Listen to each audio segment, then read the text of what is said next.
بسم اللہ الرحمن الرحیم۔ عداس ایک جوان مسیحی غلام تھا جو حضرت محمد صلی اللہ علیہ وآلہ وسلم کے عہد میں طائف میں رہتا تھا۔ طائف مکہ کے جنوب میں واقع ایک پہاڑی علاقہ ہے۔ وہ طائف کے مغربی صوبے سے اس وقت کے نئے دین اسلام سے بہرہ مند ہونے والا پہلا شخص تھا۔ وہ اصلاً نینوا کا رہنے والا تھا۔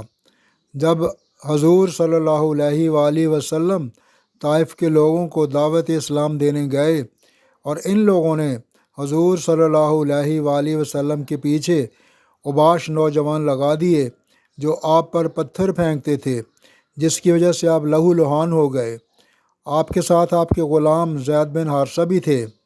زیادہ خون بہہ جانے کی وجہ سے آپ پر بے ہوشی طاری ہوئی تو زید نے آپ کو اپنے کندھے پر اٹھایا اور دوڑ لگا دی۔ سامنے ایک باغ تھا، اس میں داخل ہو کر ایک انگور کی بیل کے نیچے آپ کو لٹا دیا۔ یہ باغ عتبہ بن ربیعہ کا تھا۔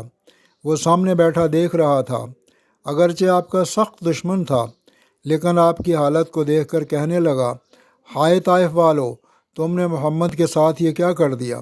اور پھر اس نے اپنے غلام عداس کو ایک پلیٹ میں انگور ڈال کر دیے اور کہا، وہ سامنے اس شخص کو دے دو اور اسے کہنا تمہیں رشتہ داری کی قسم انہیں کھا لینا، واپس نہ لوٹانا۔ جب عداس نے وہ انگور آپ کو پیش کیے تو آپ نے بسم اللہ کہہ کر انگور اٹھایا تو عداس نے حیرانی سے کہا، یہ کلمہ تو یہاں کے لوگ نہیں بولتے۔ آپ نے پوچھا، تو کہاں کا ہے؟ عداس نے کہا، میں نینوا کا ہوں۔ آپ صلی اللہ علیہ وآلہ وسلم نے فرمایا، اچھا میرے بھائی، یونس علیہ السلام کے شہر کا۔ عداس نے کہا، آپ انہیں کیسے جانتے ہیں؟ آپ نے فرمایا، وہ اللہ کے نبی تھے اور میں بھی اللہ کا نبی ہوں۔ یہ سن کر عداس نے آپ کے ہاتھ اور پیشانی کو بوسہ دیا اور مسلمان ہو گیا۔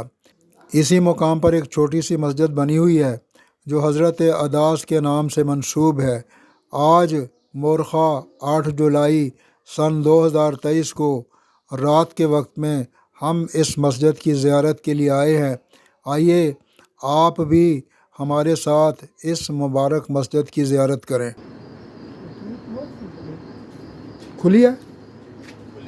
چلو پھر تو اچھا۔ یہ مسجد عداس ہے، عداس۔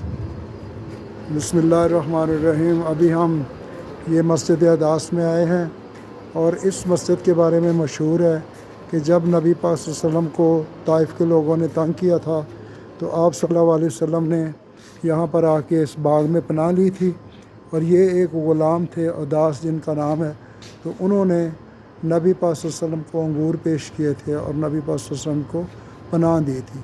تو یہ مسجد ہے، یہ بڑی خوبصورت چھوٹی سی مسجد ہے۔ اس کے اندر ہم آ گئے ہیں، اتفاق سے یہ مسجد کھلی ہوئی ہے۔ تو ماشاءاللہ یہ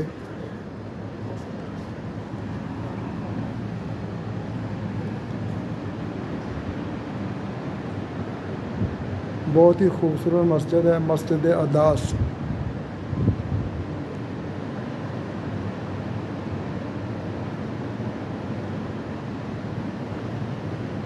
ماشاءاللہ اس مسجد میں ایئر کنڈیشن لگے ہوئے ہیں اور 2 ایئر کنڈیشن لگے ہیں۔ مسجد تو چھوٹی سی ہے لیکن بہت ہی خوبصورت مسجد ہے، اور یہ ان